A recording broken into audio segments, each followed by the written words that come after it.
Nous avons différents acteurs qui œuvrent pour la protection de l'enfant. Ça ne concerne pas que Port-Gentil, ça ne concerne pas que le Gabon, ça touche l'international. Et donc, parce que l'enfant est au cœur de l'humain, parce que l'enfant a sa place importante, nous nous sommes dit que pour cette année, nous souhaiterons vraiment redonner de l'importance à la juridiction pour enfants. Donc, c'est la juridiction pour enfants qui a ouvert ses assises. Nous allons les déclarer ouvertes et nous allons redonner la parole à Madame le Président de la juridiction pour enfants. Je vous remercie, Madame le Président. Tout le monde m'entend? Ok. Vous m'entendez? Pas assez bien.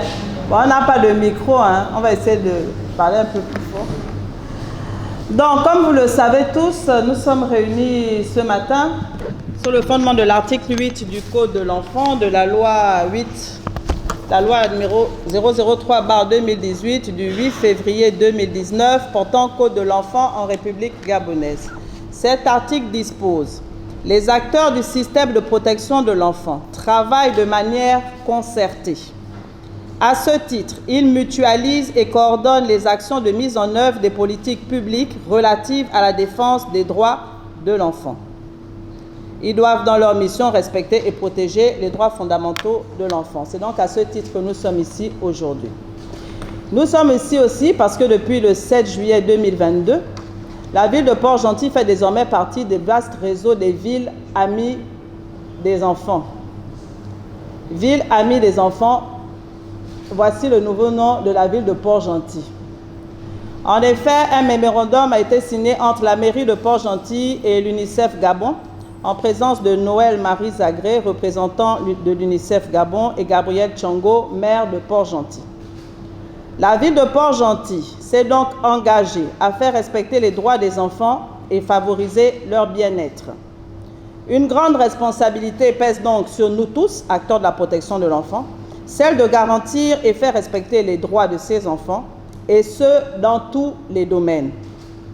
Il est anormal que la situation des enfants puisse paraître peu importante aux yeux de certains, quand on sait qu'ils sont l'avenir de demain.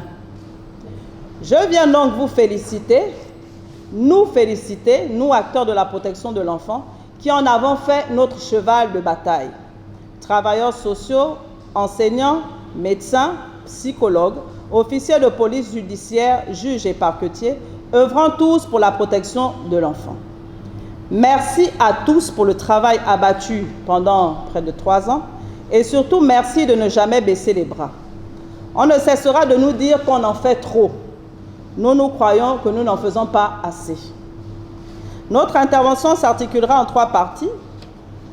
Notre bilan, le bilan du tribunal des enfants, le bilan de notre année judiciaire, le bilan, le constat et quelques propositions, suggestions ou recommandations. Concernant le bilan, sur le plan de la protection, le tribunal pour enfants a effectué des visites dans des établissements primaires, des visites à la prison. Nous avons également organisé le Noël des enfants avec la collaboration de M. Paul Toukourou, présent dans cette salle. Nous avons organisé des visites au centre Nissi pour vérification des conditions de vie. Nous avons organisé une campagne de sensibilisation contre la vente d'alcool aux mineurs de moins de 18 ans, restaurants, bars, boîtes de nuit, grandes surfaces. D'ailleurs, vous pouvez voir aujourd'hui, je pense partout à toutes les caisses, sur toutes les caisses dans les centres commerciaux, dans toutes les boîtes de nuit et bars, des affiches où il est précisé « vente d'alcool interdit aux moins de 18 ans ». Et on leur a même demandé, lorsqu'ils constatent que ce sont des jeunes qui sont devant eux, de présenter une pièce d'identité avant qu'on ne puisse leur vendre de l'alcool. Nous avons participé à la campagne de sensibilisation contre la violence en milieu scolaire et la discrimination des enfants vivant avec un handicap, avec l'ONG AE, et organisé aussi une sensibilisation sur la lutte contre le trafic des enfants. Sur le plan pénal, nous voulons quand même faire un point concernant les enfants placés en détention. Nous tenons aussi à préciser que le tribunal pour enfants reçoit les procédures qui concernent les enfants, mais dans lesquelles peuvent être impliqués des adultes, c'est-à-dire que lorsque dans une procédure, on a un enfant, mais il y a un adulte avec, cette procédure nous est présentée. Donc, nous avons 20 adultes placés par le tribunal pour enfants, adultes de sexe masculin, et une jeune dame gabonaise. Concernant les enfants, nous en avons actuellement, attendez, je reprends. Nous avons 13 adultes, nous avons une adulte et nous avons 20 garçons et une jeune fille. Détention préventive. Condamnés, nous en avons 3. Donc je reprends.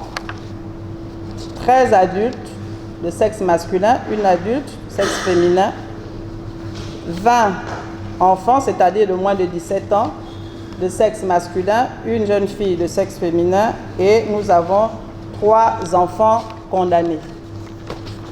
Le reste sont en attente de jugement. Concernant le constat, concernant les officiers de police judiciaire, nous avons fait les constats suivants. Nous n'avons pas d'officier de police judiciaire à notre disposition lors de certaines opérations, ce qui nous a mis parfois en insécurité. Le tribunal pour enfants n'a pas d'officier de police judiciaire ou d'agents rattachés à ce tribunal. Et malheureusement, ça nous pose problème parce que nous travaillons avec les travailleurs sociaux. Parfois, en fonction des procédures que nous avons, ils sont obligés d'aller sur le terrain. Ils ne sont pas assistés, ils ne sont pas accompagnés et ils mettent leur vie en danger. Ils font souvent face à certaines situations assez compliquées. Donc, vraiment, ça pose problème. Nous avons remarqué aussi que nous avons reçu une liste d'officiers de police judiciaire attachés à la protection de l'enfant. Mais chaque fois que nous avons un cas, et notamment des cas urgents que nous nous adressons directement à eux, ils ne répondent pas au motif qu'eux, ils sont sous les ordres du procureur de la République. Donc, il faudrait peut-être qu'on essaie de voir comment agencer tout ça, parce que ça pose problème. Vous voyez même que dans la salle aujourd'hui, nous n'avons, à part peut-être une seule personne, nous n'avons qu'un seul agent dans la salle. Ça montre vraiment le peu d'intérêt qu'ils accordent à cette cause-là. Nous constatons aussi que les officiers de police judiciaire nous montrent une certaine méconnaissance du Code de l'enfant. Une méconnaissance du Code de l'enfant qui se manifeste notamment dans les PV, les procès-verbaux, les PV lors des déferments. Je m'explique. Lors des déferments, les enfants nous sont présentés sales, torse nu, sans chaussures ou vêtements déchirés, ce qui n'est pas normal et en totale violation des droits de l'enfant. Et c'est d'autant plus inquiétant que souvent ils sont assistés d'un travailleur social, mais ça je vais y revenir. Les procédures sont plus ou moins mal montées parce que dans certains cas, il n'y a pas de travailleur social et nous avons des réclamations des travailleurs sociaux qui nous disent, ils pourront s'expliquer tout à l'heure, qu'il y a certaines procédures où ils n'ont jamais été appelés, mais on met leur nom sur les procédures, on fait les déferments, on les appelle ici au tribunal et on leur demande de signer les procès-verbaux alors qu'ils n'ont jamais assisté à l'interrogatoire des enfants, ce qui pose vraiment problème. Et enfin, pour terminer, jusqu'à ce jour, Monsieur le procureur, nous n'avons encore aucune liste des agents en charge des enfants, mais comme vous venez de prendre vos fonctions, nous pensons que ça ne saurait tarder. Concernant les travailleurs sociaux, nous avons constaté un retard des rapports d'enquête sociale. Retard des rapports d'enquête sociale, ce qui pose problème, notamment en matière criminelle. Ça nous retarde. Donc, vu que nous allons bientôt, nous l'espérons, organiser prochainement notre session criminelle, il est urgent que nous puissions avoir ces rapports sociaux, ces rapports d'enquête sociale. Les agents, les travailleurs sociaux aussi nous font comprendre qu'ils n'arrivent pas, il n'y a qu'une seule personne qui arrive à rentrer en détention pour le rapport d'enquête sociale et les autres n'ont pas accès, c'est ça, non? Les autres n'ont pas accès. Je suppose que c'est parce que vous n'avez qu'un seul nom. Il n'y a qu'un seul nom qui a été donné à la prison. Il faudrait vraiment que la direction des affaires sociales, elle n'est pas là aujourd'hui, mais il faudrait vraiment qu'il y ait une liste détaillée des personnes. C'est un milieu fermé. Il faudrait qu'il y ait une liste détaillée des personnes, des travailleurs sociaux qui sont en charge des enfants à la prison. Parce que tout ça engendre une lenteur dans les procédures. Nous n'avons quasiment pas de rapport concernant le suivi au sortir de la prison. Vous savez que quand les enfants sortent de la prison, ils doivent être suivis pendant 6 mois. Et pendant les 6 mois, on doit veiller à leur réinsertion.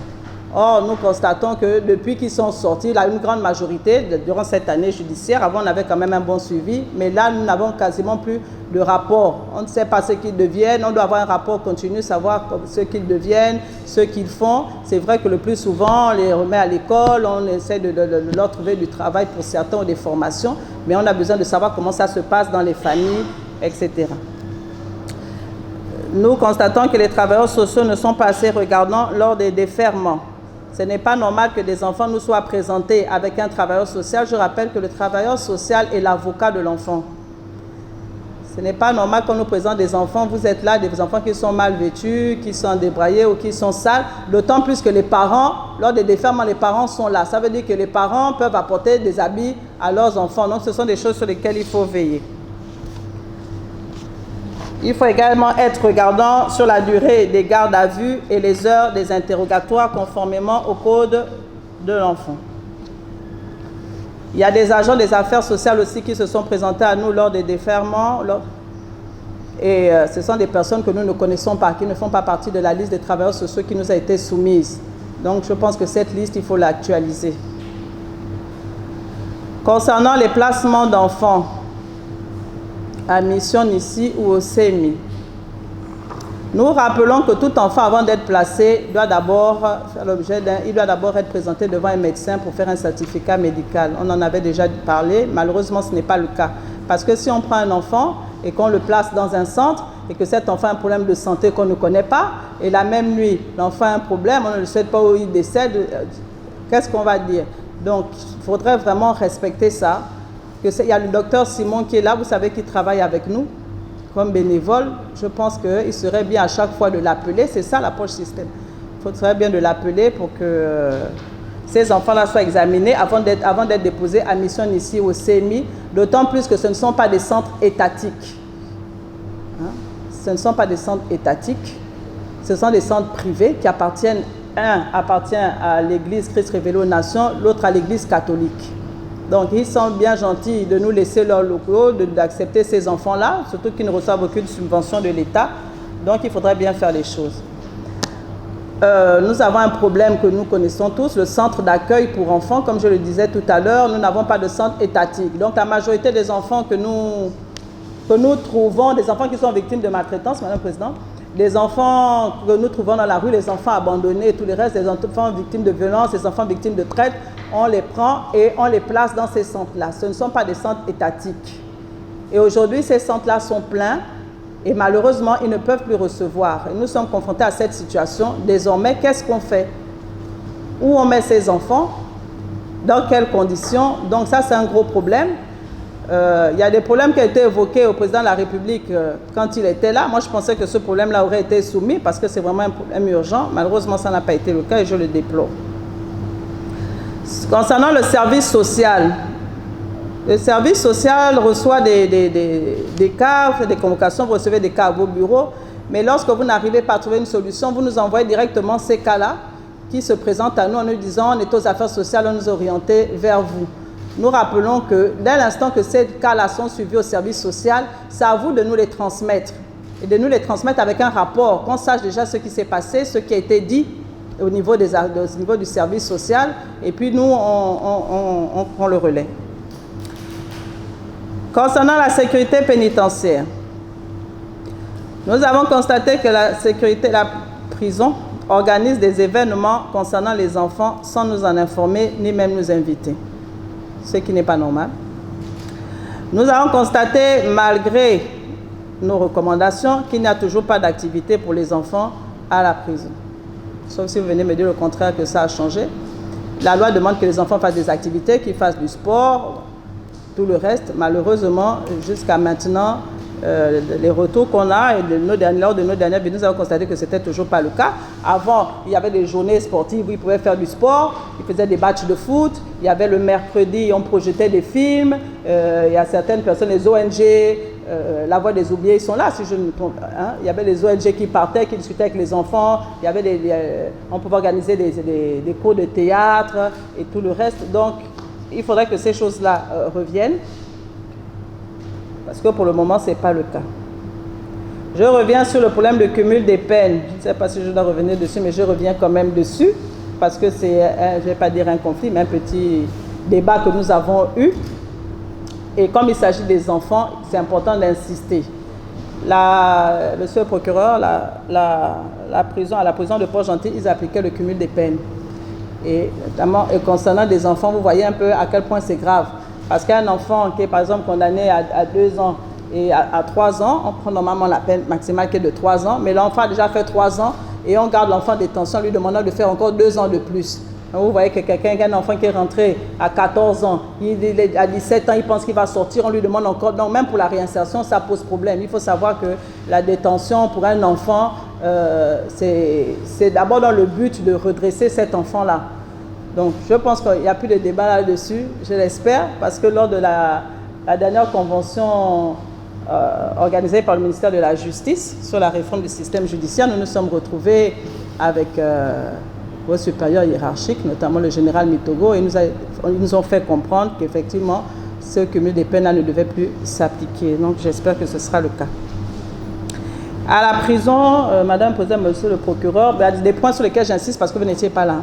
C'est pour vous mettre vraiment à jour concernant les informations. À la prison, il n'y a pas de médecin. Il n'y a pas de médecin, que ce soit médecin pour enfants ou médecin pour adultes, il n'y en a pas. Il n'y en a pas. Nous l'avons constaté lors de notre prise de fonction il y a 3 ans. Et on a trouvé des enfants vraiment dans des états assez graves. Excusez-moi des détails, mais il y a des enfants qui pissaient le sang, qui avaient des problèmes dermatologiques et tout le reste. C'était vraiment, vraiment inquiétant. Des jeunes filles qui avaient des problèmes gynécologiques et tout le reste. Donc nous avons fait appel au SAMU social. Le SAMU social est venu intervenir. Et après ça, il y a un médecin qui est médecin bénévole du SAMU social, qui s'appelle le docteur Simon Landou, qui s'est proposé de nous accompagner, de continuer dans ce bénévolat. Et donc, nous l'avons désigné comme le médecin en charge des enfants à la détention jusqu'à ce que l'État envoie un médecin. Donc, généralement, dès qu'un enfant rentre en détention, c'est lui qui se charge qui fait les premiers soins, les premières visites. Et concernant les filles, nous avons le cabinet, nous avons le cabinet Welcome Assistance qui s'occupe de nos jeunes filles, voilà, de manière bénévole. Et vraiment, je peux dire que jusqu'à présent, nous n'avons pas à nous plaindre. Moi, je les remercie pour leur aide et leur soutien. Donc, nous continuons. Et nous avons le problème majeur que nous n'avons toujours pas de maison d'arrêt pour enfants. Les enfants sont détenus dans des conditions déplorables. Et il faudrait que, si vous pouvez nous aider dans ce sens pour vraiment sensibiliser la hiérarchie, qu'on trouve des solutions par rapport à cela. Concernant les établissements scolaires, primaires et secondaires. Établissements primaires, nous avons constaté lors de notre tournée qu'il y a des établissements qui ne sont pas conformes. On ne peut pas se retrouver avec des salles de classe où il n'y a pas de fenêtres, il n'y a pas d'air, tout est dans l'obscurité, les enfants ont mal aux yeux, parfois même il n'y a pas de plafond, c'est la tôle comme toiture. Vous voyez que ça là, on se demande même comment ces établissements-là peuvent même être encore ouverts.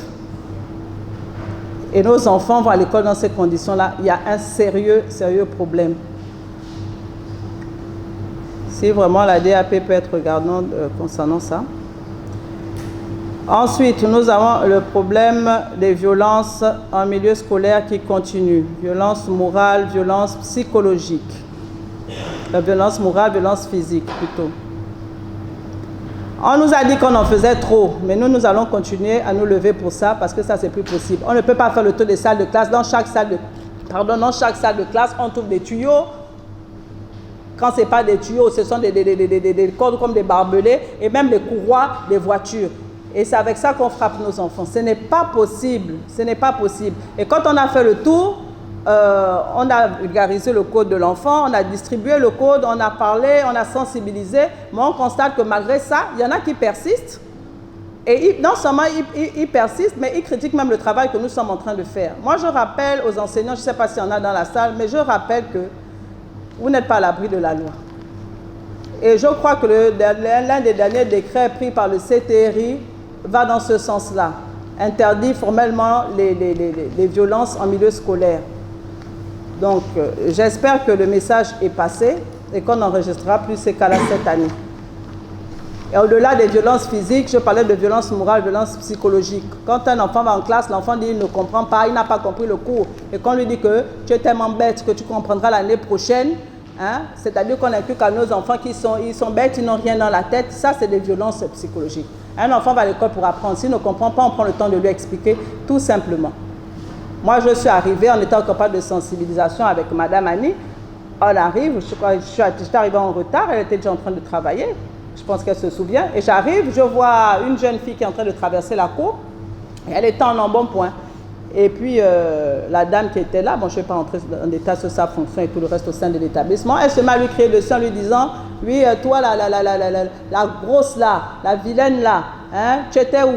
Et la petite dit, non, j'étais aux toilettes et tout. Allez, va en classe, espèce de grosse vilaine, regarde comme elle est moche là-bas, une vilaine comme toi. Est-ce qu'on parle comme ça à un enfant? Et ça m'a tellement offusqué que j'étais obligée de doser le ton pour lui dire que ça, plus jamais, quoi. Donc, vraiment, j'insiste là-dessus que ces choses-là ne se reproduisent plus. Je voudrais m'adresser aux travailleurs sociaux qui sont dans les établissements. Cette année, nous n'avons quasiment pas vos retours. Je ne comprends pas pourquoi. Parce que c'est vous nos relais dans les établissements. Quand il y a des cas, c'est vous qui êtes censés nous informer qu'on a tel ou tel cas, Madame le Président. Or, nous constatons qu'il y a on reçoit des plaintes, il y a beaucoup de choses qui se passent dans les écoles, mais service social, pas de réaction. Aucune information. C'est sur les réseaux sociaux qu'on apprend le harcèlement ou les bizoutages au lycée technique, par exemple. Hein? Le juge était obligé d'aller sur place, et effectivement, ça s'est avéré vrai. Et c'est là-bas même qu'on reçoit encore d'autres plaintes. Donc, ce n'est pas normal. Ou alors, je ne sais pas, ou alors vous ne travaillez plus dans ces établissements-là, ou qu'est-ce qui se passe? Nous, on a besoin que vous nous fassiez un retour, que vous signalez ces cas-là. Je vous rappelle que vous êtes avant tout les avocats des enfants. Bon, concernant les établissements, c'était ça. Concernant l'hôpital, service social de Tchenguelan. Ok. Nous avons constaté que les articles 34 et suivants du Code de l'enfant ne sont toujours pas respectés. Je vais les lire. Article 34. Tout enfant vivant en territoire gabonais a droit à des soins de qualité. Il a un accès prioritaire aux services médicaux. Article 35. L'enfant vulnérable bénéficie de la gratuité totale des soins dans toute structure sanitaire publique. Les frais irrelatifs sont à la charge du trésor public. Et le code définit ce qu'on appelle enfant vulnérable. Donc, enfant victime de maltraitance, enfant de rue, enfant en situation de précarité. Tout enfant malade doit être reçu et traité avant toute formalité administrative. Je vais m'arrêter là. Malheureusement, nous continuons à recevoir des plaintes de parents qui nous disent que, voilà, on leur demande de payer, même lorsqu'il s'agit de cas de viol, c'est le procureur et que, bien évidemment, les réquisitions à personnes qualifiées pour faire les certificats médicaux, mais on demande encore aux parents des victimes de payer 20 000, des fois c'est même à la tête du client, voilà. Des fois c'est 25 000, des fois c'est 20 000, voilà. On a eu des cas d'enfants qui arrivent, l'enfant s'est fait poignarder ou piquer par une paire de ciseaux, quasiment au niveau du cœur. Hein, on envoie les personnels des établissements avec l'enfant en urgence à l'hôpital. On nous appelle pour nous dire que l'hôpital a dit qu'eux, ils font les radios jusqu'à telle heure. On a déjà dépassé de 10 minutes, ils ne reçoivent pas l'enfant, qu'on l'emmène ailleurs. Ça, c'est pas possible. C'est pas possible. Donc, vraiment, le directeur de l'hôpital n'est pas là. Il m'a dit qu'il est en déplacement. Je pense qu'il va rentrer aujourd'hui, mais j'espère que le service social va faire le retour. Il y a aussi le problème des certificats d'accouchement qui est subordonné au paiement des frais. Or, je pense que cette mesure-là, normalement, a été levée même par leur administration, par le ministère de la Santé. Donc, c'est des choses qui ne devraient plus avoir lieu parce qu'aujourd'hui, on n'arrive plus à faire les actes de naissance des enfants parce qu'il n'y a pas ce certificat d'accouchement. Et après, on va nous dire que nos enfants n'ont pas d'acte de naissance, mais c'est tout simplement à cause d'un problème d'argent comme d'habitude. Je pense que l'argent passe après. Hein. Le plus important, c'est que ces enfants-là aient une identité. Donc, je vous prie d'y veiller. Enfin, pour terminer, concernant les campagnes de sensibilisation qui ont été effectuées, Monsieur le procureur, nous avons fait une campagne de sensibilisation contre le trafic des enfants. Et nous constatons que ces personnes-là, auteurs des personnes concernées, sont toujours en train de circuler dans la rue, au vu au su de tout le monde. Je prends pour exemple ces aveugles, s'ils sont vraiment aveugles ou pas, il n'y a que Dieu qui sait, mais ces personnes aveugles qui circulent dans la ville avec des petits-enfants qui devraient être à l'école en temps normal, de 6 ans, 7 ans jusqu'à 11 ans, 12 ans. Et ce sont les mêmes personnes qui continuent de circuler. On sait là où les trouver. Ils sont au Carrefour Léomba et au grand village. Je pense qu'il serait temps maintenant de mettre la main sur ces personnes et que ça s'arrête parce que là, ce n'est plus possible. Comme on vous l'a dit, on a fait une campagne de sensibilisation concernant la vente d'alcool aux mineurs de moins de 18 ans. La majorité des bars et restaurants étaient sensibilisés. On leur a demandé de mettre absolument des affiches. Nous constatons que malgré nos recommandations, il y a des établissements qui continuent déjà de recevoir ces enfants-là et qui continuent de leur proposer, offrir ou de leur vendre de l'alcool. Ce n'est pas possible. Nous avons une liste qu'on va vous soumettre parce que ça ne peut pas continuer. Et vu que la loi nous dit qu'on peut prendre toutes les mesures nécessaires lorsque la sécurité d'un enfant est en danger, nous avons pris certaines mesures. Nous avons demandé la fermeture provisoire de certains de ces établissements. On a saisi le gouvernorat. Le gouverneur qui représente le ministre de l'Intérieur ici a demandé aux agents d'aller fermer ces établissements-là. Mais les établissements en question sont toujours ouverts. Ils disent qu'ils ont leur relation dans la justice et qu'eux, ils resteront ouverts parce qu'ils sont protégés. Monsieur le procureur de la République, c'est vous-même qui nous avez dit le jour de votre installation, le pouvoir a changé de camp, plus jamais ça. Sincèrement, nous ne voulons plus jamais ça. Sur ce, moi j'ai terminé avec mon interlocution et je donne la parole à toutes les personnes concernées ou toutes les personnes qui souhaitent réagir par rapport au bilan qui a été fait. Je vous remercie. Vous allez m'excuser avant de donner la parole. Il y a le docteur Simon qui n'est pas là, qui n'a pas pu être avec nous aujourd'hui, mais il a quand même fait un petit rapport concernant la situation des enfants en détention. On va quand même écouter ce qui a été dit. Et puis, tu veux dire quelque chose? De m'avoir facilité la tâche à chaque fois que je rends visite aux mineurs en détention à la prison centrale. Secondo, je tiens également à remercier le juge et le greffier de la juridiction des mineurs pour l'étroite collaboration durant cette période, pour m'avoir associé à apporter mon expertise dans certains cas qui étaient en phase de liés à la santé. Et mission. Ma mission est de suivre les mineurs en détention du point de vue médical, à savoir faire un examen clinique lors des admissions d'un mineur à la prison afin de déceler les antécédents médicaux, faire des consultations des mineurs en cas de maladie, administrer des soins médicaux, faire des orientations médicaux aux médecins spécialistes, rapporter les comptes rendus au directeur de la prison et à la juridiction des mineurs les cas litigieux liés à la santé, promouvoir la santé des mineurs en détention en faisant l'éducation sanitaire lors de mon passage, entre parenthèses, l'hygiène individuelle, collective et à savoir vivre en communauté. Constatation. À l'heure actuelle, nous avons 21 garçons et 2 filles dans les quartiers des mineurs. Garçons, nous avons 7 blocs là où ils dorment. Chaque bloc devait contenir 2 personnes à la superficie de ce dernier. Or, ils sont à 3 par bloc.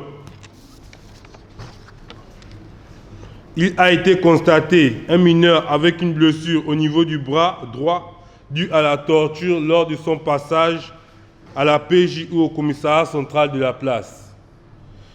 Il leur manque un récipient, des centres pour le stockage d'eau, entre parenthèses, bidon de 200 litres, bidon de 10 litres, seau en plastique. Absence de drap pour certains mineurs. Pas de visite à certains, comme le dénommé Mouketou Isaac. défaillance des produits de désinfection tels HO2 de Javel, savon en poudre, balai, brosse. Suggestions et recommandations du docteur. Que les parents des mineurs non visités soient convoqués. Organiser une collecte des objets à tous les acteurs de la protection de l'enfant pour une meilleure condition de détention des mineurs en détention. Que les audiences soient organisées au niveau de la juridiction des mineurs pour pouvoir désengorger le nombre de détentions de nos mineurs. Et enfin, éviter la torture des mineurs lors de leur passage dans les polices judiciaires. Procureur de la République près du tribunal de première instance de Port-Gentil, nouvellement affecté il y a depuis la dernière session du Conseil supérieur de la magistrature qui s'est tenue en octobre 2023. Nous avons été installés il y a peu et donc nous sommes là justement pour essayer de prendre le pouls de tous les challenges, de toutes les missions qui seront les nôtres désormais. Nous sommes heureux déjà de nous retrouver aujourd'hui ici, devant vous, parce que, comme Madame le Président de la juridiction des mineurs le précisait, dans le cadre de la politique pénale que j'ai eu à édicter, il y a des points que j'ai justement évoqués, qui sont relatifs à la protection des mineurs. C'est un engagement que nous prenons devant l'ensemble des acteurs de la chaîne sociale et c'est pour cela que je suis aujourd'hui présent, accompagné de Madame le procureur adjoint en charge des questions relatives aux mineurs justement. Nous prenons toutes les informations qui nous sont données, ce constat qui est pour le moins pas très réduisant, pour essayer d'apporter des solutions à celle-ci. Mais je tiens à préciser que nous serons beaucoup plus pragmatiques qu'autre chose. Nous sommes dans le temps de l'action. Et pour ceux qui étaient présents lors de mon installation, 2 points de mon triptyque étaient liés à la prévention et la sensibilisation, et le dernier à la répression. Pour revenir justement sur les questions de prévention et de sensibilisation, je pense qu'il est nécessaire que les actions qui ont déjà été menées, notamment en milieu scolaire, dans les prisons, dans les centres, doivent se perpétuer. Et le parquet va s'engager fermement à accompagner tous les acteurs de la chaîne dans le cadre de ses compétences. Nous allons jouer notre rôle. Et comme j'aime le rappeler, il faut qu'il y ait une mutualisation des efforts. Cela ne doit pas être uniquement la présidente ou les greffiers ou le juge des mineurs qui doivent être en avant. Ça ne doit pas être uniquement Madame le procureur en charge des mineurs qui doit être en avant. Chacun d'entre nous a son rôle à jouer. Et l'échec d'un seul maillon de la chaîne, c'est l'échec de tout le système.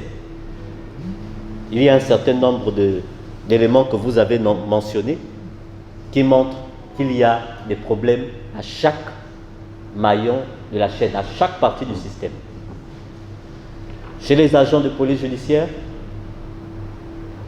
les agents des services sociaux, les magistrats, la prison centrale, nul ne peut sortir d'ici en disant « je n'ai rien à me reprocher ».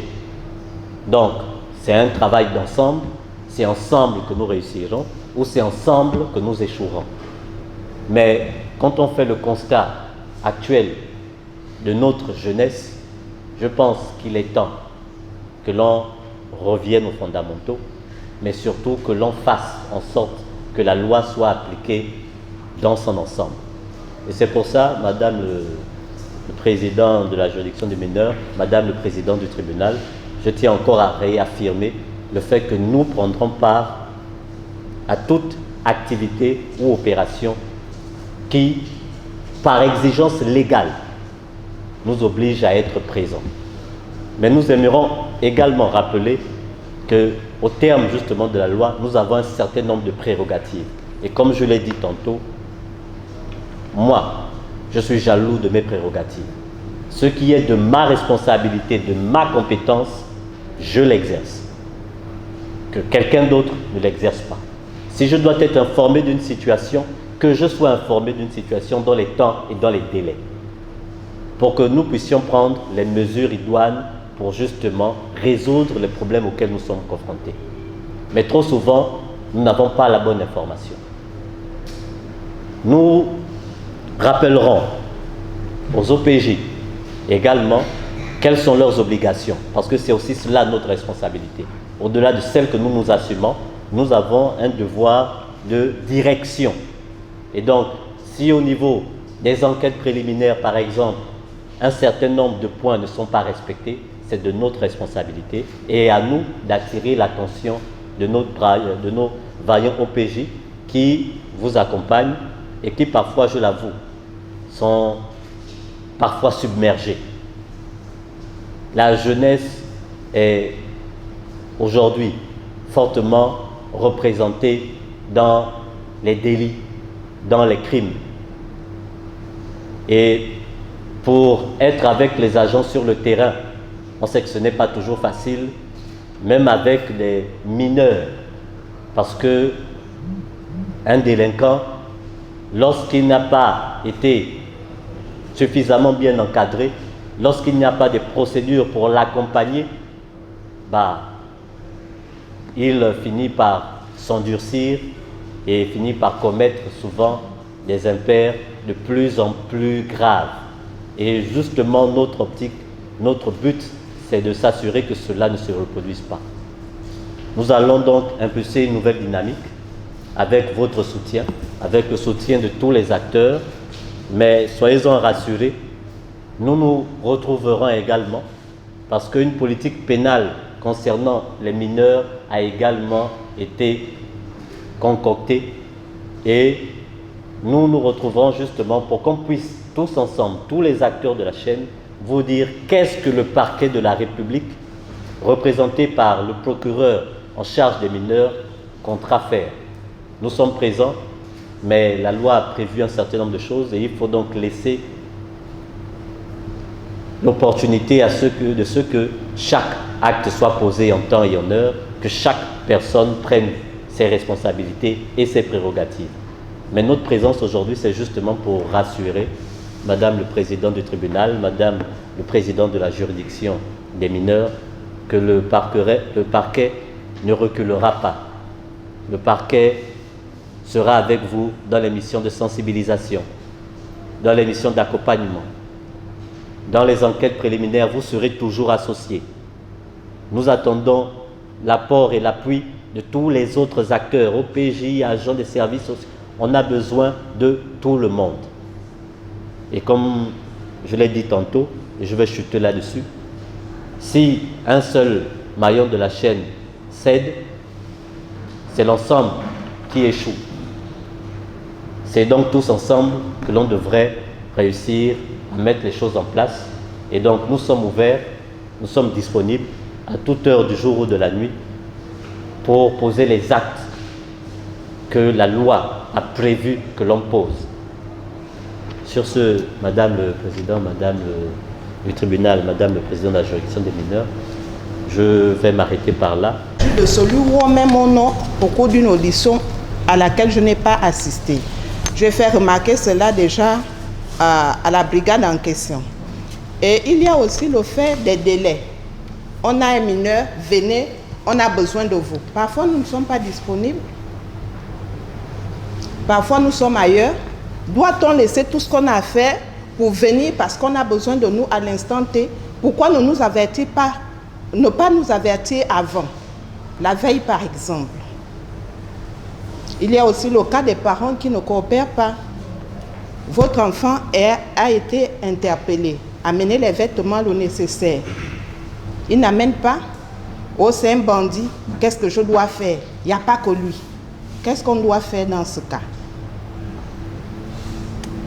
Et lorsque l'enfant est relâché, après avoir purgé sa peine, lorsqu'on veut aller vers les familles pour le suivi des enfants, Oh, je ne suis pas disponible, j'ai mes choses à faire. L'enfant n'est plus là, l'enfant n'est plus là, l'enfant est ailleurs. Qu'est-ce qu'on doit faire? Il y a un autre cas qui me tient à cœur aujourd'hui, c'est celui d'une jeune violée. Le violeur est aujourd'hui dehors. On ne nous a jamais appelé pour nous dire qu'on allait le relaxer. Pourquoi se retrouve-t-il dehors? Pourquoi les parents de la violée nous appellent pour nous demander que s'est-il passé au tribunal? Que répondre, Madame le Président? Lorsqu'on se retrouve dans une affaire où il y a un adulte et un mineur, lorsqu'on auditionne le mineur, on nous dit, l'agent social, nous n'avons plus besoin de vous sortir. La décision qui est prise derrière, on ne nous informe pas. Que devons-nous faire? Lorsque ce violeur est finalement retrouvé dans la rue, vis-à-vis avec la violée, et que la mère nous appelle en pleurs ou le père outragé, que devons-nous faire, Madame la Présidente? Nous sommes impuissantes. Merci. Je suis Madame Marondou Ikapi, je suis assistante sociale à la direction provinciale des affaires sociales. Bon, moi ma préoccupation, comme disait la collègue, elle a déjà presque tout dit, mais seulement ma préoccupation est la suivante. Par rapport au délai des ordonnances, souvent on nous demande 2 semaines, mais on ne peut pas exactement respecter le temps parce que, comme elle disait, il y a des parents qui ne coopèrent pas. Et aussi, souvent, ces parents-là, lorsque vous avez le numéro des parents, une fois que vous allez vers eux, soit c'est la conjointe qui vous invente que le monsieur n'y est pas, ou alors il refuse catégoriquement que vous puissiez même parler de ces enfants-là qui sont en prison. Parce que pour eux, ça devient un débarras, c'est comme si c'était un débarras, quoi, que cet enfant-là monte directement. Même au niveau des OPJ, on trouve souvent ce genre de difficultés. Donc les enfants se retrouvent souvent à faire 1 semaine ou encore 2 semaines en cellule parce qu'on recherche justement les parents pour essayer de les entendre, pour essayer d'avoir une solution. Mais malheureusement, des fois ils se retrouvent ici et après on est obligé de fois soit de les relaxer à cause du temps ou encore on est obligé de faire en tout cas de représenter ces parents-là. Mais après on n'a pas de suite parce qu'on se demande comment est-ce qu'on doit faire. Puisqu'il faut bien que même s'ils remontent, au sortir de là, il faut bien qu'on les place quelque part. Il faut bien qu'ils aillent quelque part. Mais les parents ne sont pas coopératifs, ce qui fait que 2 fois, ils se retrouvent encore à refaire les mêmes choses. J'ai par exemple le cas d'un mineur qui vit avec son arrière-grand-mère. La grand-mère est aveugle, la maman est portée disparue, les parents ne veulent pas nous dire où se trouve la mère, le père est décédé. Donc du coup, quand l'oncle qui essaie d'aider, qui a un dougou là-bas, essaie d'envoyer l'argent à l'autre oncle, soi-disant, qui est censé leur venir en aide, quand il envoie l'argent, il ne vient pas. Donc le petit a été obligé d'aller voler de l'argent pour pouvoir se nourrir avec sa grand-mère. Mais quand on l'attrape comme ça et qu'il vient, donc on essaie de trouver la solution, mais où sont les parents? Parce que même quand il est relaxé, après on l'envoie où? On fait comment? Donc on est souvent un peu buté dans ce genre de cas-là. On essaie de venir vers vous pour trouver un peu de solutions. Donc c'est un peu ça. Je voulais suggérer, je ne sais pas si tout le monde peut se procurer un code, mais tout passe par le code de l'enfant. Quand on a le code, chacun sait à son niveau qu'est-ce qu'il doit faire et comment il doit le faire. Et quand on est confronté à une difficulté, on sait vers qui se tourner directement. Et comme le disait monsieur le procureur tout à l'heure, lorsqu'un maillon de la chaîne est touché, ça grippe toute l'organisation. L'objectif, ce n'est pas non plus qu'un maillon soit touché justement. Et on veut impulser une nouvelle dynamique. On aimerait que les choses se passent autrement. Il y a des griefs qui sont faits. Et comme disait monsieur le procureur tout à l'heure, nous sommes tous responsables autant que nous sommes. Mais je voulais inviter les gens à prendre conscience de ce qu'ils ont à mener comme action. Vraiment à prendre conscience, à se former. Parce que lorsqu'on parle par exemple des OPJ, s'ils ne sont pas suffisamment formés ou bien s'ils ont d'autres choses à faire, ils ne vont pas mesurer la portée des actes qu'ils posent. Or, le code est clair. L'intérêt supérieur de l'enfant prime. On peut faire quelque chose de la manière dont on peut auditionner un adulte. L'audition ne doit pas se faire de la même manière qu'un enfant. On doit prendre un peu plus d'intérêt, accorder un peu plus d'intérêt à ces enfants-là. On doit faire les choses avec un peu plus de célérité. Dans les propos de Madame le président de la juridiction pour enfants, j'ai retenu pour ma part qu'il faudrait qu'on organise une prestation de serment, par exemple, pour ces bénévoles médecins, pour essayer de donner un peu plus de cachet. Peut-être, au moins s'ils sont assermentés, même les OPJ qui s'occupent des mineurs, s'ils sont assermentés, je pense que chacun va mesurer la conséquence et l'importance de ses actions et de ses actes. Parce que parfois on pose des actes, peut-être par méconnaissance ou avec légèreté, parce qu'on ne sent pas qu'on est engagé. Mais lorsqu'on vient prêter serment, je pense qu'on n'a pas le droit de venir faire des déclarations erronées. On n'a pas le droit de faire des arrangements. Pour les parents qui ne veulent pas coopérer, j'ai eu une séance de travail avec monsieur le procureur pour dire qu'il est temps. On va certes procéder aux sensibilisations, mais on passera à la phase supérieure. Parce qu'il faut faire avancer les choses. Nous sommes tenus par des délais. Le code de l'enfant ne s'applique pas comme pour les adultes. Nous sommes tenus par des délais, la procédure est longue et il faut qu'à chaque niveau de cette procédure-là, les choses soient respectées. Si c'est au niveau du tribunal, le tribunal prendra ses responsabilités. Si c'est au niveau des agents, les agents prendront leurs responsabilités. Ou des ONG, s'il y a des choses à faire, on doit travailler de concert. Aujourd'hui, place est à la collectivité, l'intelligence collective. Ce n'est pas seul dans un bureau qu'on va trouver une solution, puisque c'est toute une chaîne. Ce n'est pas parce que à mes côtés, c'est le président du tribunal pour enfants qui prendra la décision qu'elle peut prendre seule. Non. Donc je voulais vraiment exhorter et faire prendre connaissance à tout le monde de l'importance de chaque maillon de cette chaîne-là, afin que le travail ou que le rendu soit celui attendu. Parce que ça ne sert à rien de dire que Port-Gentil a une autre connotation. C'est un organisme, enfin, on parle de l'UNICEF. Vous avez dit que c'est la ville de l'ami des enfants. Donc il faut que ça prenne corps. Il ne faut pas que ce soit un slogan ou un simple nom. On parle d'amis des enfants. Il faut qu'on sente qu'il y a un changement. Il faut qu'on sente que l'enfant est considéré et que même lorsqu'ils sont détenus, qu'après qu'il y ait une réinsertion. Et l'objectif justement, c'est qu'ils ne reviennent pas. Parce que s'ils reviennent, ça veut dire que quelque part, cette chaîne-là a failli. Donc je voulais vraiment intervenir là-dessus pour que chacun essaie de se former. On n'invente pas la roue, tout est inclus dans le code.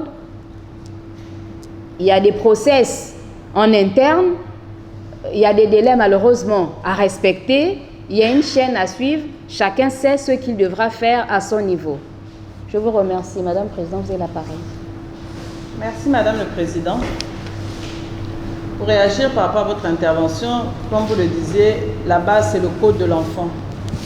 Au-delà du code de l'enfant, il y a les conventions, notamment la CDE, Convention du droit des enfants, toutes les conventions internationales, régionales, sous-régionales que le Gabon a ratifiées. Je pense que celui qui veut bien faire son travail fait tout pour être outillé. Je peux dire à l'heure actuelle que aucun de nous n'a une excuse ici aujourd'hui. Parce que la vulgarisation du code de l'enfant, nous l'avons faite. Nous avons fait le tour des établissements, nous avons fait le tour, on va dire quasiment le tour de Port-Gentil. Et quand nous avons fait le tour, nous avons fait plusieurs copies du code de l'enfant que nous avons distribuées à tous gratuitement. Personne ne peut nous dire ici là que vous n'êtes pas informés. Personne n'est venu aussi cogner à la porte de Madame le Président, que Madame le Président, j'ai besoin d'un code. Les autres ont le code, je n'ai pas de code. Personne n'est venu me dire que je n'ai pas de code, je voudrais faire des photocopies. C'est-à-dire que plusieurs personnes travaillent sans base juridique, sans savoir ce que vous pouvez faire, ce que vous avez le droit de faire et ce que vous ne pouvez pas faire. Et après, quand d'autres personnes posent des actes, il y en a qui sont étonnés de savoir pourquoi ils font telle chose, pourquoi ils font telle chose, mais c'est simplement parce que vous ne lisez pas.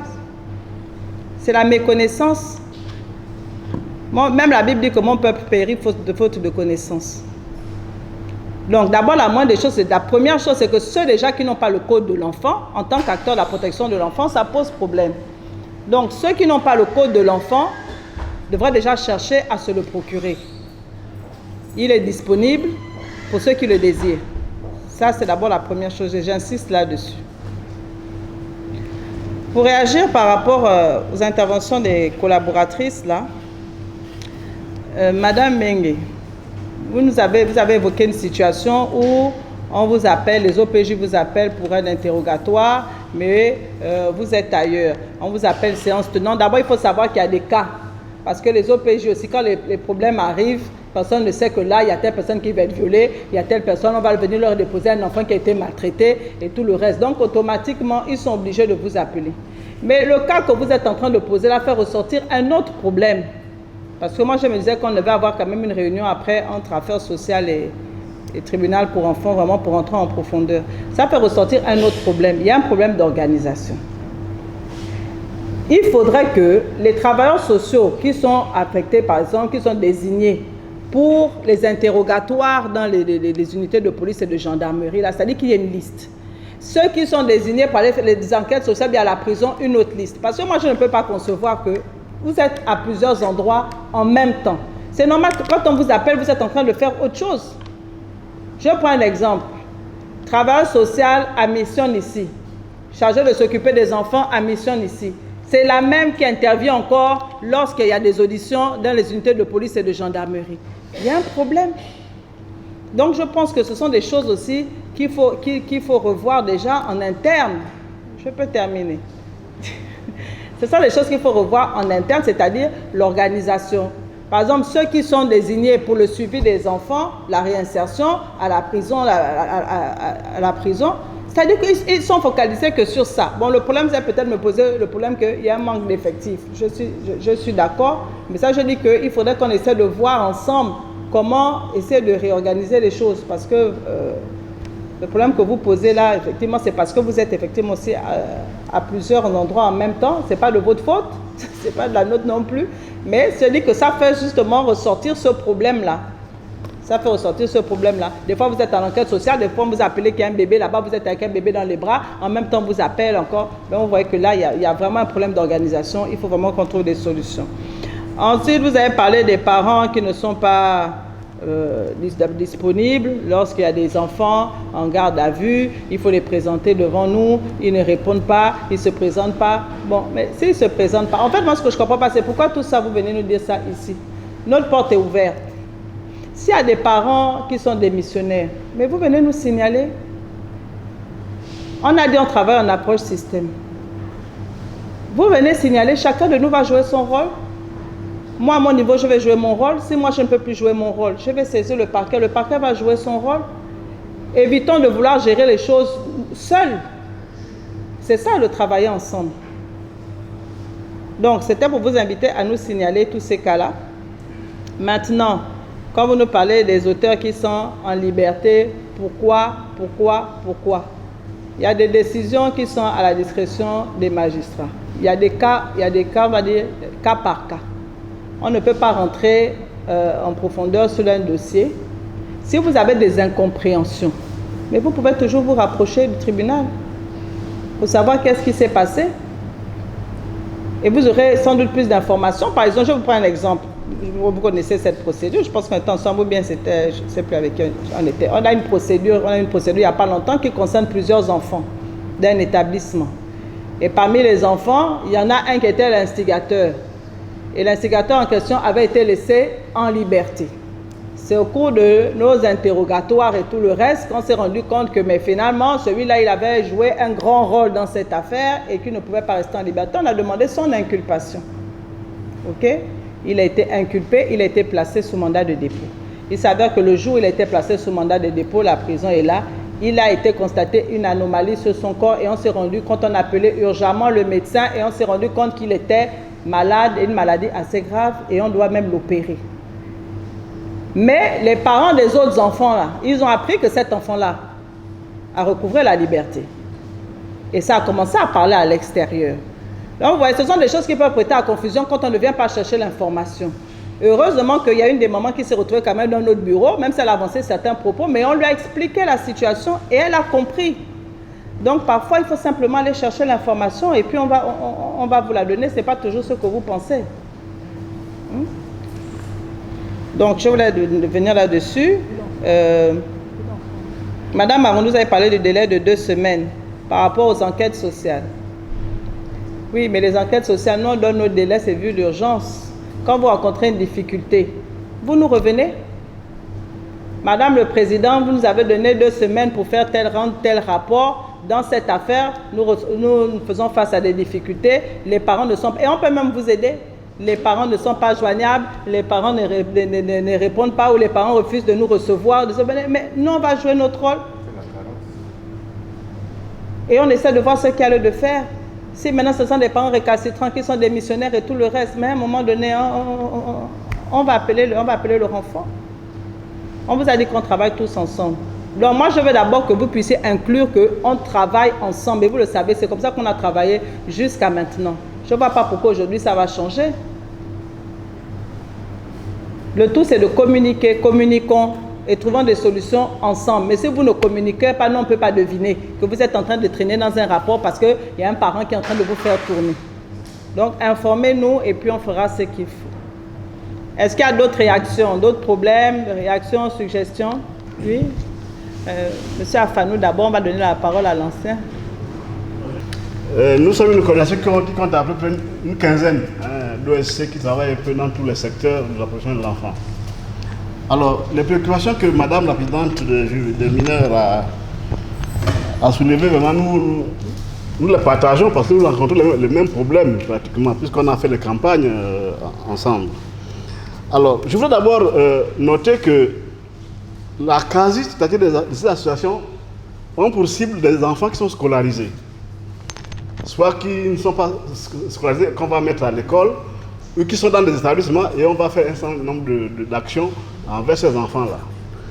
Donc, ça pose déjà le problème de tous les enfants qui sont en dehors du système éducatif.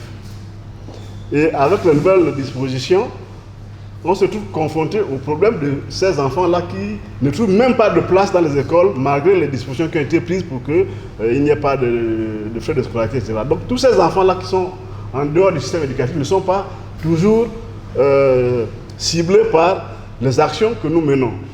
Or, nous savons que les violences viennent aussi de ces enfants-là, qui sont déscolarisés, qui sont dans la drogue, qui sont au chômage, etc., etc. Donc ça, c'est une première préoccupation que nous rencontrons.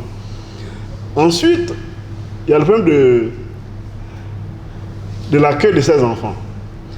Madame la Présidente a parlé des 2 structures, mais en réalité, il va se poser le problème de Mission Nissi. Parce que vous n'êtes pas sans savoir que Mission Nissi a perdu ses fondateurs. Le couple qui a créé cette structure, enfin, malheureusement nous a quittés. Et il y a de fortes chances que cette structure revienne entre les mains d'une église. Donc ça va poser un certain nombre de problèmes derrière, notamment par rapport aux opérateurs économiques qui soutenaient cette structure.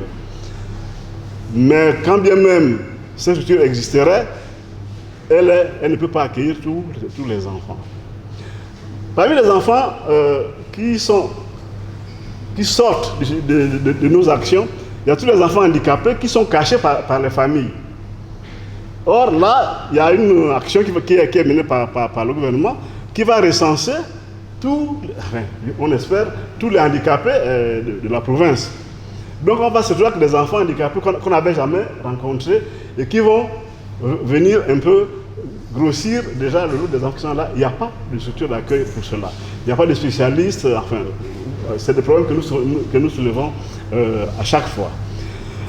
À côté de cela, il y a tout ce qui concerne la réinsertion. C'est-à-dire qu'aujourd'hui, effectivement, il y a des choses qui peuvent se faire à la prison et peut-être ailleurs. Malheureusement, on se rend compte qu'il n'y a pas vraiment de programme de réinsertion. Dans nos associations, il y en a qui sont dans ce qui est, grosso modo, loisirs, culture, théâtre et autres. Bon, mais évidemment, ça demande qu'il y ait des moyens derrière pour suivre ces associations-là. Alors, par rapport aux structures d'accueil, il y a quelques pistes de solutions. Nous avons été abordés par un élu de la province, qui nous signale qu'à Kola-Kalombier, il y a un internat de 40 places qui est vide. Et je crois que l'école là-bas, il y a peut-être 6 élèves. Cet établissement et cet internat ont été conçus par le CDB, par le conseil départemental. Peut-être qu'il y a des possibilités à amener là-bas des enfants orphelins. Parce qu'on en a parlé encore hier. Donc c'est vrai que je pose vraiment publiquement pour dire qu'il y a la possibilité de mettre des enfants dans des structures internes d'internat au conseil départemental. Ça peut être une piste de solution par rapport aux enfants orphelins, par exemple. Nous avons eu, une des associations a eu un problème avec l'histoire des actes de naissance. Nous nous sommes retrouvés cette année avec des élèves en terminale qui avaient de faux actes de naissance. Et il a fallu batailler pour que ces élèves puissent être inscrits et qu'on leur fasse des actes de naissance. Et donc ça, c'est bien parce que je crois qu'il y a la DAP qui est là.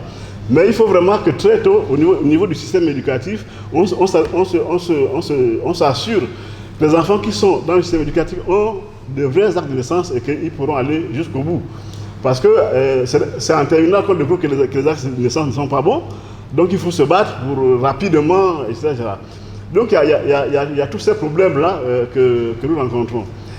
Et puis, il faut dire qu'au niveau des pistes que nous avons essayé d'explorer, il y a la possibilité, il y a des difficultés par rapport aux enfants qui n'ont pas 16 ans et qui sont en échec scolaire. Beaucoup d'associations se battent pour mettre des enfants dans le système éducatif, mais si vous avez un enfant qui a 10-12 ans, bon, qui triple la classe, vous comprenez que non seulement il prend la place d'un enfant qu'on aurait pu aider, mais en plus on ne pourra pas continuer à le mettre dans le système.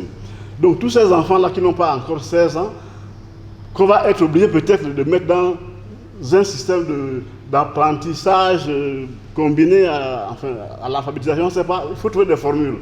Mais en tout cas, il y a des situations comme celle-là que nous rencontrons dans nos associations, c'est-à-dire des enfants qu'on veut quand même aider, mais qui malheureusement ne réussissent pas et qu'on ne peut pas renvoyer dans leur famille ou dans la rue.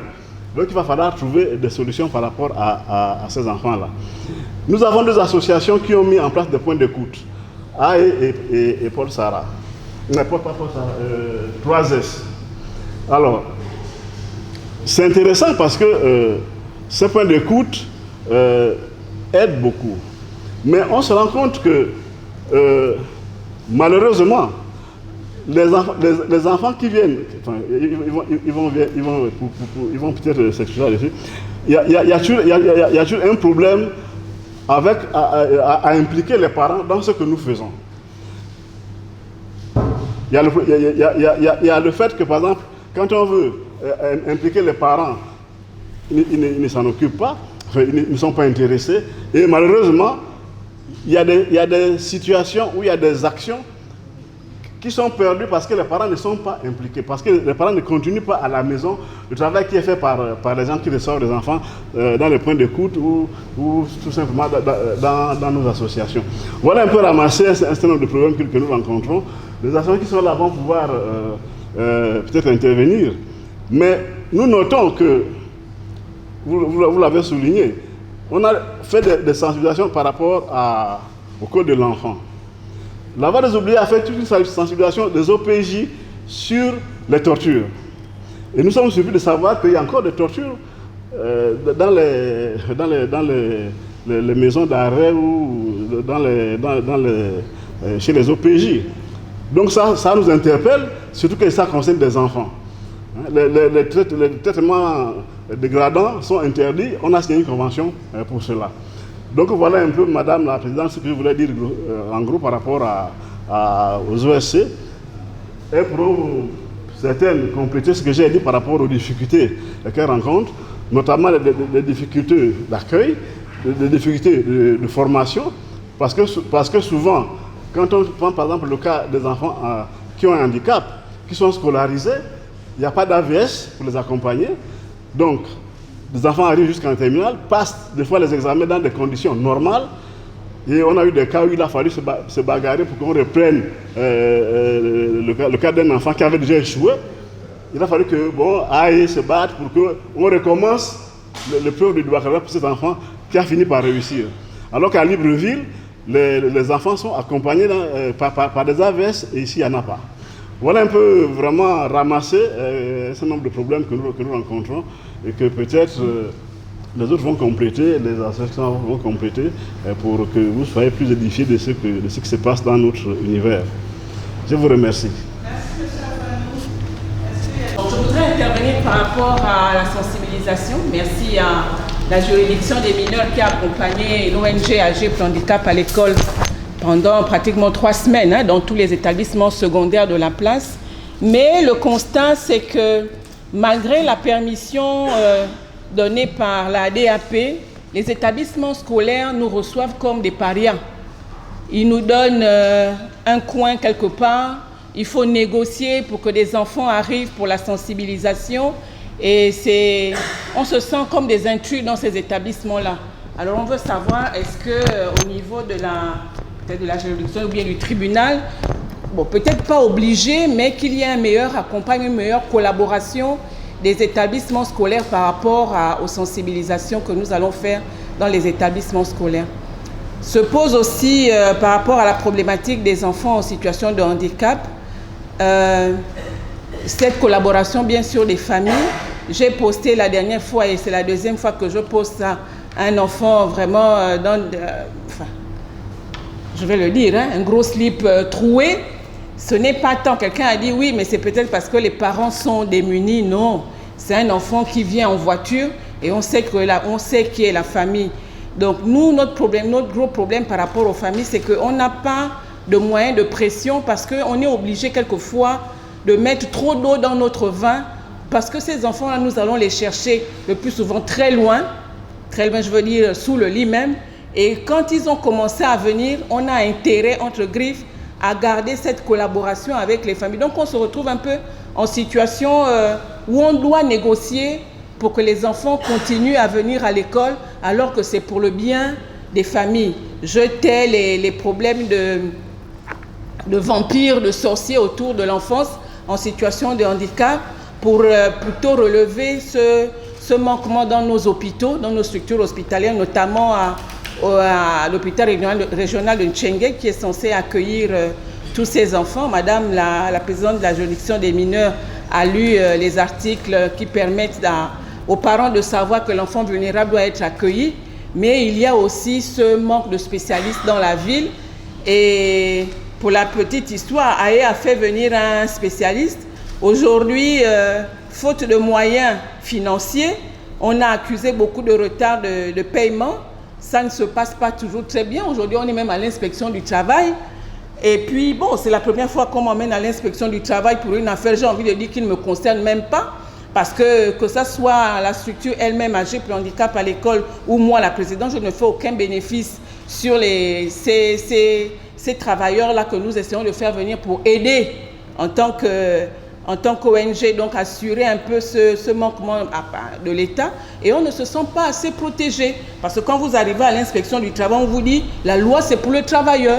Mais on est obligé d'embaucher, on se retrouve aujourd'hui embaucheur ou employeur, malgré nous. Et puis la loi est contre nous. Est-ce qu'il y a... Oui, la loi est contre nous parce qu'ils sont durs là-bas. On n'a même pas droit à la parole, on n'a même pas le droit de respirer un coup parce que tout ce que vous direz retenu contre vous sera retenu contre vous devant le tribunal.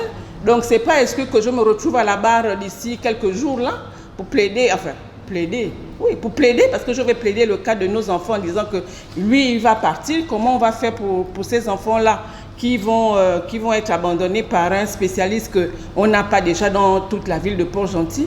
Donc, autant de situations inconfortables dans lesquelles on se retrouve parce qu'on veut être ce bras séculier au service de l'État ou à côté de l'État. Et moi, je dis haut et fort que l'État ne nous accompagne pas assez dans ces missions-là que nous menons en faveur de nos cibles. Voilà ce que je voulais dire. On veut protéger, sécuriser les établissements des potentiels braqueurs, etc., etc. Parce que souvent, après ces kermesses, il y a très souvent des braquages autour des établissements.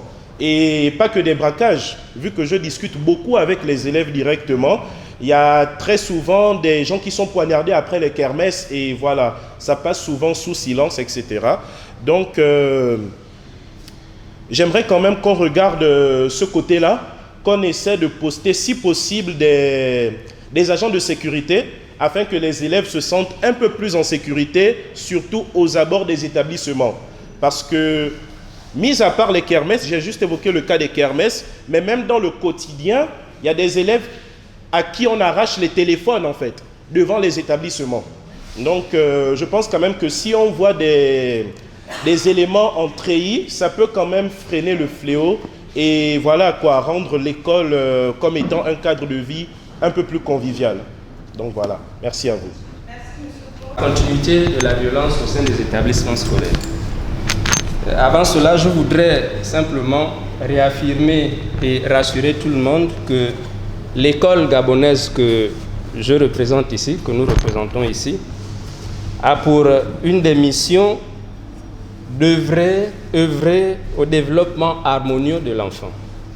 Donc, ceci étant dit, ce développement harmonieux passe déjà par les structures d'accueil qui doivent être accueillantes, facilitant la vie scolaire en gros. Parce que la vie scolaire, il y a beaucoup de choses qu'on y retrouve.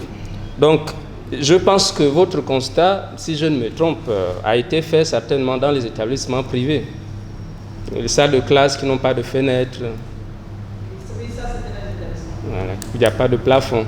Donc à ce sujet, depuis cette année, monsieur le directeur d'académie provinciale a pris comme décision un rappel à l'ordre de tous les propriétaires de ces établissements afin qu'ils se mettent en conformité avec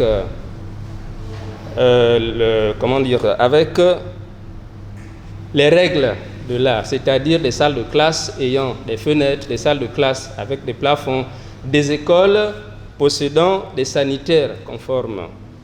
Ce ne sont pas des latrines normalement. Les écoles doivent avoir des WC modernes. Donc, pour ces responsables d'établissements qui ne se mettent pas en conformité, la décision de fermeture sera prononcée d'ici quelques temps. Donc, par exemple, cette année, il y a un établissement dont l'autorisation d'ouverture ne comportait pas l'existence des classes de collège et qui, cette année, a ouvert des classes de 6e. On a demandé à ce responsable de les fermer immédiatement, sous peine de fermer l'établissement entier. Donc, je rappelle simplement que le ministère de l'Éducation nationale fait tout ce qui est possible pour que la vie en milieu scolaire soit la meilleure possible. En ce qui concerne la violence, beaucoup de facteurs y contribuent. Je parlerai spécialement du personnel d'encadrement, en l'occurrence les surveillants. Donc, logiquement, un surveillant, normalement, doit être chargé de veiller sur au maximum 250 élèves. Or, qu'est-ce qu'on constate aujourd'hui? Non seulement la majorité de ces surveillants, ce sont des directeurs d'école qui souvent sont à l'approche de la retraite. Donc, ils sont déjà fatigués, ils ne sont plus assez dynamiques. Aujourd'hui, par exemple, si je prends le cas du lycée Bansansa et tout le monde et tous les autres établissements publics, ils sont à plus de 4000 élèves. Et en général, on ne trouve en moyenne que 6 surveillants. Donc vous voyez que ce personnel d'encadrement est presque inefficace pour veiller à la sécurité de tous ces enfants. Donc c'est l'une ou encore l'un des facteurs qui font que les violences continuent. Mais qu'à cela ne tienne, les instructions du ministère de l'Éducation nationale sont celles-ci. Face à la violence, c'est tolérance zéro. Donc, nous y veillons tous les jours avec le réaménagement des règlements intérieurs qui se font en collaboration avec les associations des parents d'élèves. Voilà ce que je pouvais dire en réaction à votre constat de tout à l'heure. Merci. Je voudrais d'abord apporter une petite rectification sur l'état des détenus que vous venez de lire tout à l'heure. En principe, il n'y a pas 14 comme vous venez de le dire. C'est la prison centrale de Port-Gentil compte 22 détenus mineurs. 22 détenus mineurs. Donc, 21 garçons et une fille. Et parmi ces 22 détenus, il y a 21 détenus prévenus et un condamné. Voilà. Donc, d'accord. Je voudrais quand même souligner aussi un peu les problématiques que vous venez d'évoquer tout à l'heure, là, notamment la problématique du manque d'activités socio-éducatives, la problématique du manque de médecins et surtout le cumul des peines. Bon, moi je m'inscrirais par contre en faux, hein, si vous me permettez, parce que, à ce que je sache, la prison centrale de Port-Gentil faisant partie de la sécurité pénitentiaire, qui a d'abord une mission de réinsertion, de maintien de l'ordre en milieu carcéral et de réinsertion sociale. Donc, en tant que première mission, a le devoir de mener des activités socio-éducatives. Ça, c'est obligatoire. Cependant, généralement, il est vrai qu'on n'a pas suffisamment de moyens, comme cela devrait être, mais quand même, il y en a. Actuellement, par exemple, nous avons des élèves mineurs en classe. Nous procédons comment? Nous procédons par des tests de niveau. Parce que lorsqu'ils arrivent, on n'a pas de documents qui attestent effectivement qu'ils sont à telle ou telle classe qu'ils nous donnent. Donc, nous faisons comment? Nous travaillons en partenariat avec des professeurs et des enseignants. Nous faisons des tests de niveau sur les niveaux qu'ils nous donnent. Et là, nous parvenons à déceler, sinon le vrai niveau des élèves. Beaucoup ratent les tests, d'autres qui gagnent. Il y en a même qui font des examens. Par exemple, l'année dernière, nous avons eu un au bac que nous avons présenté qui a gagné, du Moilou Glen. Et ainsi de suite. D'autres années aussi, c'est pareil. Donc, parlant de médecins, nous travaillons. Déjà, je vous ai présenté l'infirmière. Nous travaillons aussi en partenariat dans un cadre de mutualisation de forces. Nous travaillons en partenariat avec le médecin éco de la santé militaire, de l'infirmerie des garnisons de l'armée. Et il y a aussi le docteur Simon, dont on vient de lire le rapport tout à l'heure. Donc, c'est avec eux, comme disait monsieur le procureur tout à l'heure, que ce n'est pas une affaire d'une seule personne, c'est un maillon. Nous sommes nombreux et on est obligé de travailler en partenariat. Maintenant, pour le cumul des peines, nous ne sommes pas contre, tout au contraire. Mais c'est juste que nous n'avons pas encore reçu le document. Conformément à ce que vous venez de dire tout à l'heure, là, que vous avez eu un entretien avec le général Mitombo, inspecteur général de la sécurité pénitentiaire. Nous ne nous opposons pas, mais nous préférons travailler sur la base des documents fiables. À cet instant, nous appliquerons ce qui devra être appliqué. Bon, je voudrais aussi souligner un peu la problématique de la détention préventive. Vous constaterez comme moi que quand je viens de donner, j'ai donné le profil, l'état des détenus, il y a 21 détenus prévenus, un condamné, dans 22. Généralement, des mineurs. Moi, j'estime qu'il faut avoir un peu plus d'attention beaucoup là, certainement, lors des audiences, si elles sont organisées, parce que c'est ce qu'on souhaite vraiment, beaucoup pourront sortir innocents, car il y a la présomption d'innocence. Mais on se rend compte que la détention préventive est tellement longue que même des détenus prévenus demandent même des libertés provisoires. Généralement, ça traîne. Et après, bon, on nous envoie, il y a un parent qui vient à mon bureau, vu que je suis le chef de service censure, que bon, écoutez, par exemple, il y a madame la présidente de la juridiction des mineurs ou tel juge qui m'aurait dit que bon, il faut rapidement il faut rapidement joindre une lettre de mise en liberté pour qu'on puisse voir le cas du dossier de l'enfant. J'ai dit, mais moi j'ai un registre. Je travaille avec un registre. Les détenus mineurs écrivent généralement tout le temps. Il y a des cas qu'on peut examiner. Il est vrai qu'il n'est pas obligatoire de mettre automatiquement un détenu qui a fait la demande d'une détention, d'une liberté provisoire en liberté, mais il y a des cas qu'on peut examiner vu qu'il y a absence d'audience.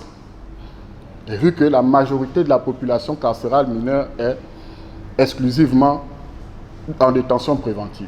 Est-ce qu'il n'y a pas lieu aussi d'essayer d'évacuer un peu, parce que c'est aussi ça, Madame la Présidente de la juridiction des mineurs, évacuer, comme disait le docteur Simon dans son rapport là-bas. Parce que la prison ne peut pas tout faire. Certes, la prison a des missions, et nous nous attelons à les remplir avec les moyens de bord, mais comme nous disions, avec les partenaires et vous, la juridiction, pour essayer d'avoir le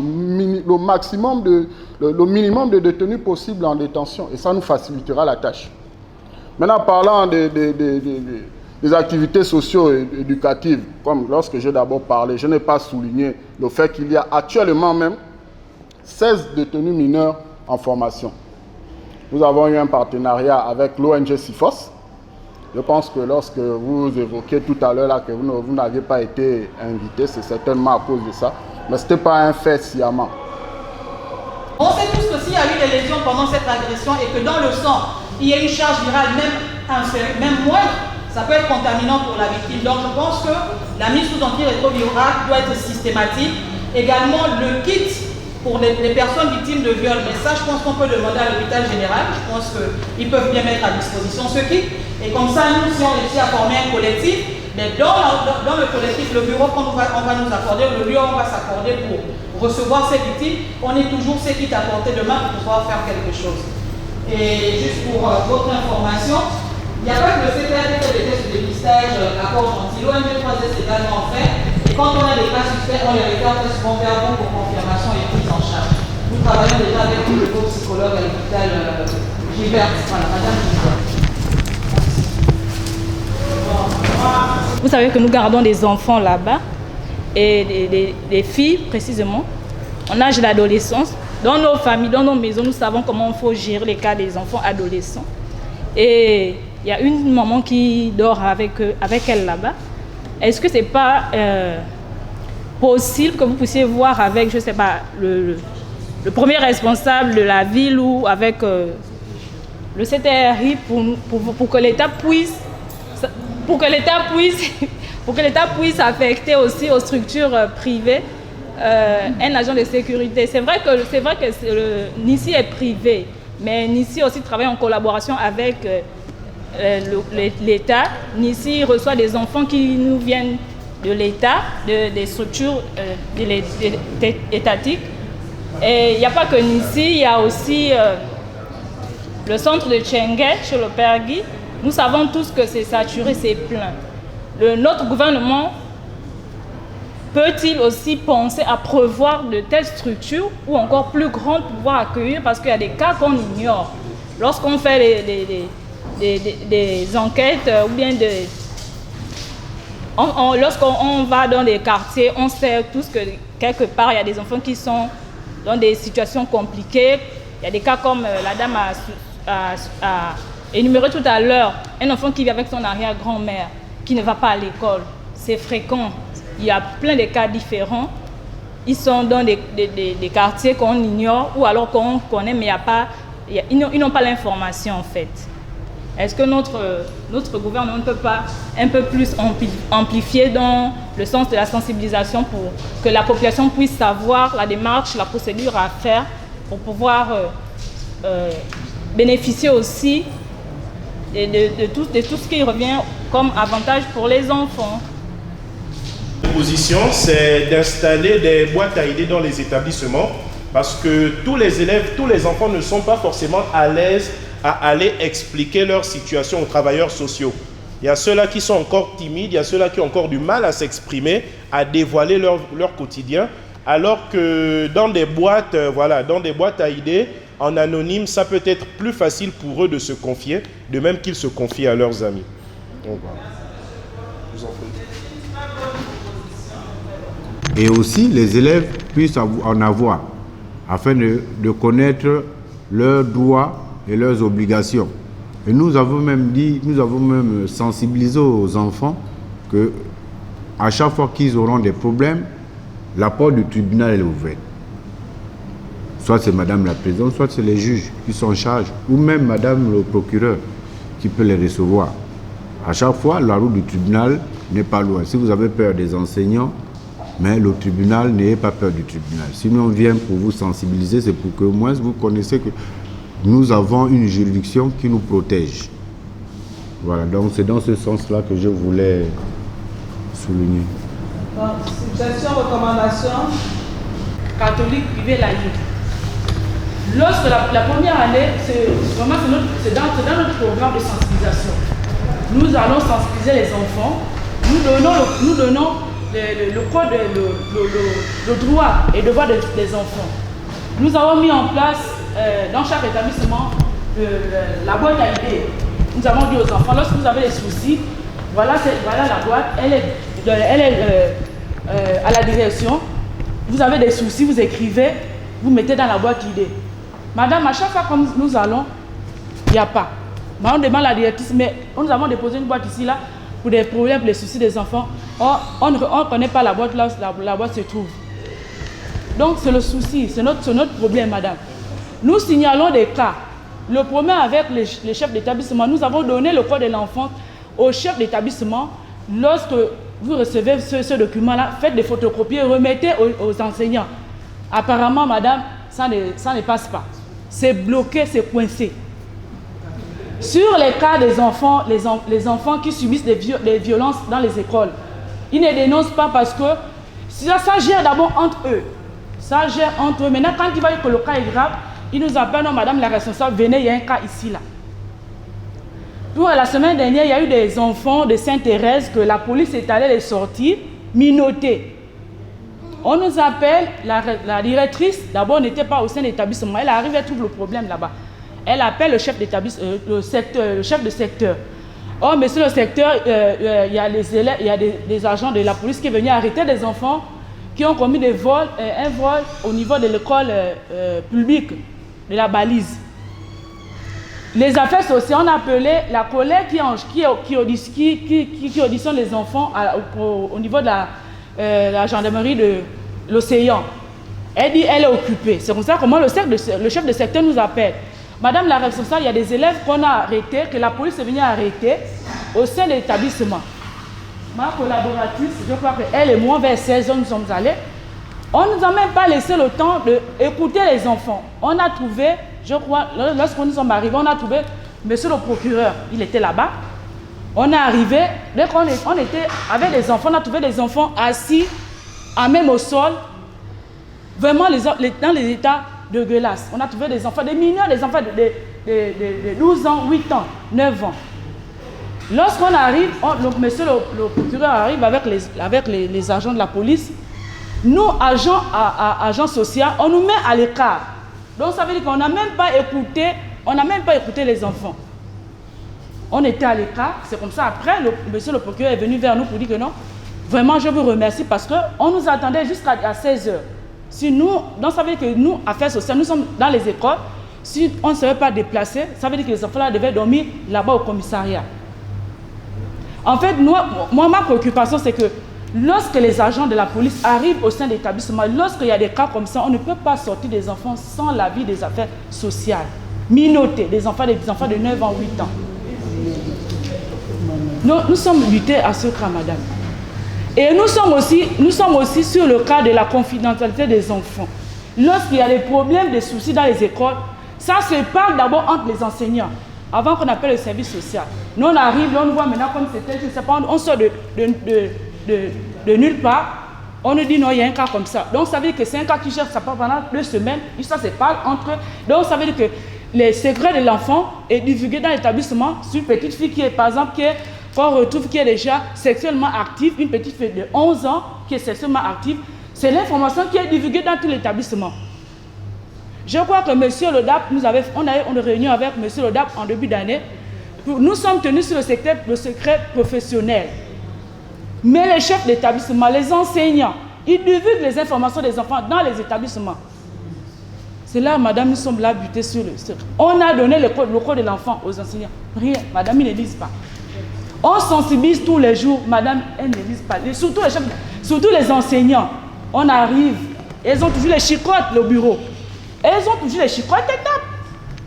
On parle que on va saisir la prison de la gestion des mineurs, que lorsque on a dit le châtiment corporel est interdit, mais vous avez toujours les chicottes en main, chicoter les enfants. On arrive, on trouve les enfants à genoux sous le soleil, on a dit mais non, c'est pas normal. S'il faut faire des punitions, c'est pas normal. Oh non, madame, ce sont les enfants des Noirs, il faut tout le temps les taper, machin, tout et tout. Honnêtement, madame, on est dépassé. Dépassé. Je vous remercie.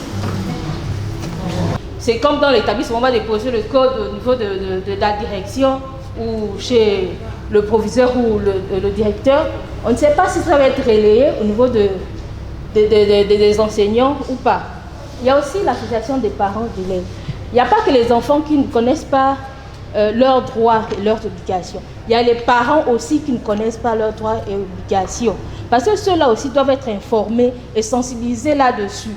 Parce que c'est une continuité. Il y a l'école qui est là, mais il y a aussi la maison où on reçoit des informations et toute autre éducation. Il faut créer des équipes relais en fait. L'association des parents d'élèves peut être une équipe relais. Le service social, c'est l'équipe poteau qui est là tout le temps et qui va.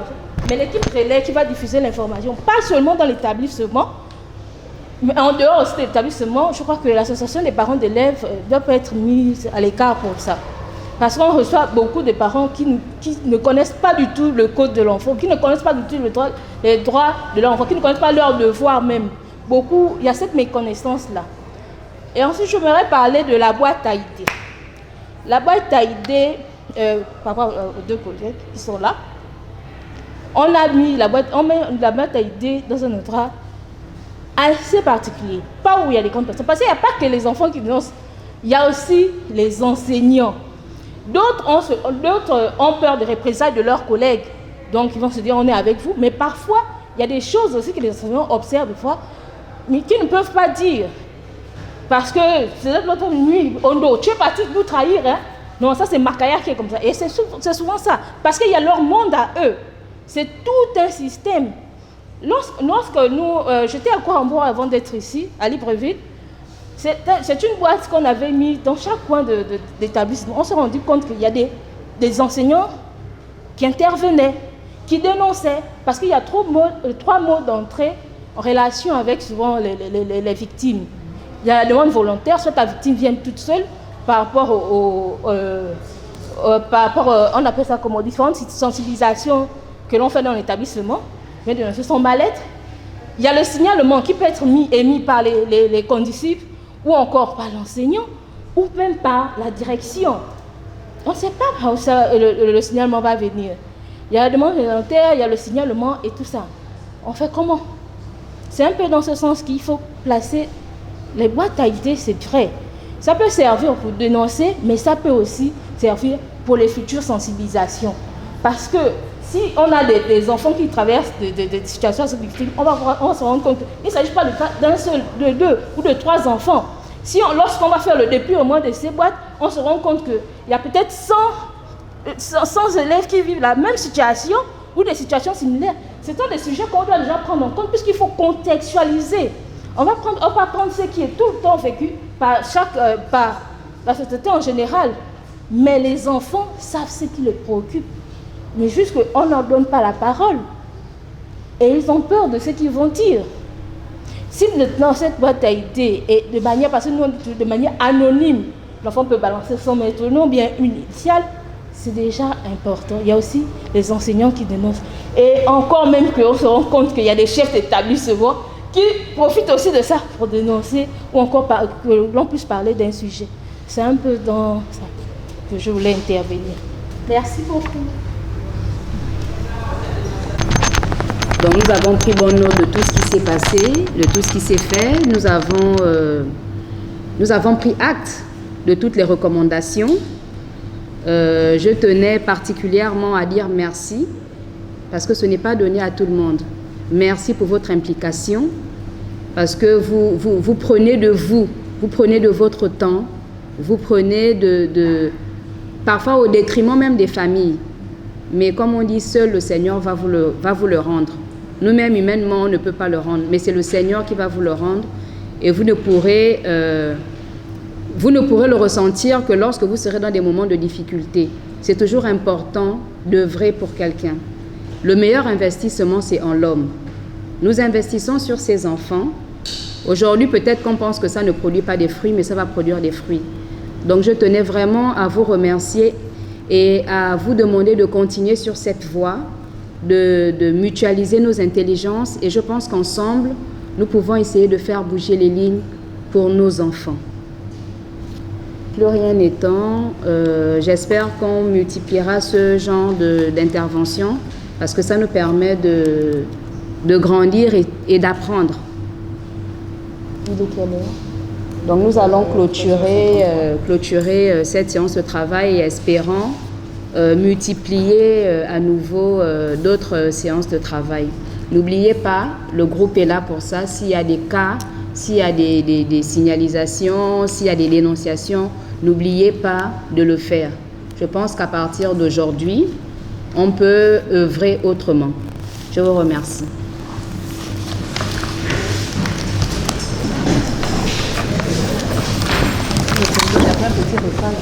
Quand?